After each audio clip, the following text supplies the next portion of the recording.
ಈಗ last 1 year ನಾನು continuous ಆಗಿ 8 ಮಂತ್ಸ್ ಇರಲಿಲ್ಲ ಸರ್. ಅಂದರೆ ಒಂದೇ ಡಿಗ್ರಿ ಮಾಸ್ಟರ್ಸ್ ಎಲ್ಲ ಇಲ್ಲೇ ಓದಿ ಇಲ್ಲೇ ಮುಗಿಸಿದ್ದೀನಿ ಸರ್, ಸಂಸ್ಥೆಯಲ್ಲಿ ಇಟ್ಕೊಂಡೇ ಮುಗಿಸಿದ್ದೀನಿ.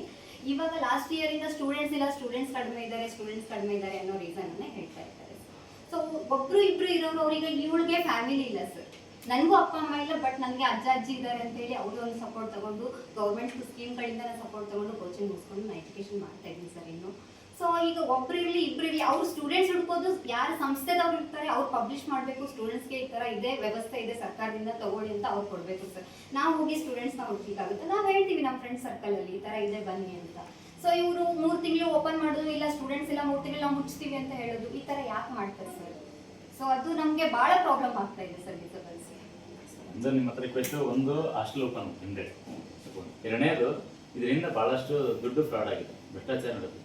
ಯಾಕಂದರೆ ಒಂದು ಕಡೆ ಬೋರ್ಡ್ ಹಾಕ್ಲಾರ್ದಂಗೆ ಹಾಸ್ಟೆಲ್ ನಡೆಸಿದ್ದಾರೆ, ಅನುದಾನ ಬಂದಿದೆ. ಮತ್ತು ಈ ಕಡೆ ಇನ್ನೊಂದು ಕಡೆ ಹೇಳ್ತಾರೆ ಇಲ್ಲ ಇವ್ರ ಹತ್ರ ಸಿಗ್ನೇಚರು ಮತ್ತು ಇವ್ರು ಬರ್ತಕ್ಕಂಥ ಸೌಲಭ್ಯ ಎಲ್ಲ ತೊಗೊಂಡ್ರು, ಇನ್ನೊಂದು ಕಡೆ ಹಾಸ್ಟೆಲ್ ಮುಗಿಸಿ ಕೆಲಸ ಮಾಡಿದ್ರು. ಅವ್ರು ಹೇಳ್ತಕ್ಕಂಥದ್ದನ್ನು ನೀವು ದಯವಿಟ್ಟು ಅವ್ರ ಹತ್ರ ಹೋಗ್ಬಿಡ್ರಿ, ಮೀಡಿಯಾ ಹತ್ರ ಹೋಗ್ಬಿಡ್ರಿ, ಆಮೇಲೆ ADC ಆಗಲಿ ಮತ್ತು DC ಸರ್ ಹತ್ರ ಭೇಟಿ ಹೋಗ್ಬಿಟ್ರಿ ಹಿಂಗಂತೇಳಿ, ಮತ್ತು ಇವ್ರಿಗೆ ಬೆದರಿಕೆ ಕೂಡ ಹಾಕಿದ್ದಾರೆ. ನೀವು ಅವ್ರ ಹತ್ರ ಹೋದ್ರೆ ನೀವು ನಾನು ಮಾಡ್ತೀವಿ ಅಂತಂದೇಳಿ ಆ ಥರ. ಬಟ್ ಇವರೊಂದು ಪಾಪ ತೆವಳಿಕೆಂದು ಬಂದು ಒಂದು ಮನೆ ಪತ್ರ ಕೊಡೋಷ್ಟು ವ್ಯವಸ್ಥೆಗೆ ಇವ್ರು ಬಂದು ಎಷ್ಟರ ಮಟ್ಟಿಗೆ ಅಂತ. ಆಮೇಲೆ ಕನಿಷ್ಠ ಅಲ್ಲಿ ಫೋನ್ ಮಾಡಿದ್ರೆ ಒಂದು ಭೇಟಿಯಾಗಿ ಮಾತಾಡಿ ಏನಾಯ್ತು ಅಂತ ಅದು ಮಾಡ್ಲಾರ್ದಂಗೆ ಬರೀ ಈ ರೀತಿ ಕೆಲಸ ಮಾಡಿ. ಈಗ ನಾವು 4-5 ಬಾರಿ ಒಂದು ಮಾನವೀಯತೆ ಇಲ್ಲ ಅಂತಕ್ಕಂಥ ಅಧಿಕಾರ ತೊಗೊಂಡು ಎಷ್ಟು ನೋಡಿ ಇನ್ನೂ ದೊಡ್ಡದು. ದಯವಿಟ್ಟು ಇದನ್ನ ರಿಕ್ವೆಸ್ಟ್ ಮಾಡ್ತೀವಿ, ಅವ್ರ ಮೇಲೆ ತುಂಬ ಸ್ಟ್ರಿಕ್ಟಾಗಿ ಆ್ಯಕ್ಷನ್ ತೊಗೊಳ್ಳಿ. ಇಲ್ಲ ಅಂತಂದ್ರೆ ಅಂತ ಈಗ 4ನೇ ಬಾರಿ ನಿಮ್ಮ ಇಲಾಖೆ ಬರುತ್ತೆ. ಯಾಕಂದರೆ ಸರ್ ಇದ್ದಾಗೆಲ್ಲ ಸ್ವಲ್ಪ ಕರೆಸಿ ವಾರ್ ಮಾಡಿದ್ದಾರೆ.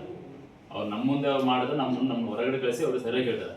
ಇದೇ ಲಾಸ್ಟ್ ಟೈಮ್ ರಿಪೀಟ್ ಏನಾದರೂ ಅವ್ರು ನಮ್ಮ ಚೇಂಬರ್ ಬಂದರೆ ಮತ್ತು ನಿಮ್ಮ ಮೇಲೆ ನನ್ನ ಆ್ಯಕ್ಷನ್ ತೊಗೊಳ್ತಾರೆ. ಸರ್ ಭಾಳ ಸ್ಟ್ರಿಕ್ಟ್ ಆಗಿದ್ದಾರೆ, ದಯವಿಟ್ಟು ಸರ್ ಗಮನಿಸ್ತಾರೆ. ಇವತ್ತು ಸರ್ ವಿಷಯ ಇದಕ್ಕೆ ಮೀಟಿಂಗ್ ಹೋಗಿದ್ರೆ ಕಾಣ್ತಿದ್ರು, ದಯವಿಟ್ಟು ನಿಮ್ಮ ಹತ್ರ ರಿಕ್ವೆಸ್ಟ್ ಮಾಡ್ತೀವಿ. ಮತ್ತೆ ಈ ಥರ ಆಗಲ್ಲ ಅಂತ ನಮ್ಗೆ ಲೆಟ್ರ್ ಕೂಡ ಕೊಟ್ಟಿದ್ರು ಸರ್, ಆದರೂ ಕೂಡ ಮತ್ತೆ ಇದೇ ಥರ ಆಯಿತು ಈ ವರ್ಷ. ನಮ್ಮ ಹತ್ರ ರಿಕ್ವೆಸ್ಟ್ ಮಾಡ್ತಾರೆ ಅಲ್ಲಿ ಹೋಗ್ಬಿಡ್ರಿ ಅಂತ ಹೇಳಿ, ಬಟ್ ಸರಿ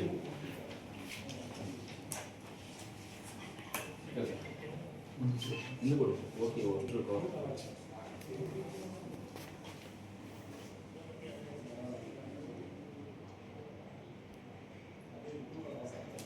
ಸರ್ ಬಂದ ತಕ್ಷಣ ನಾನು ಮಾತಾಡ್ತೀನಿ.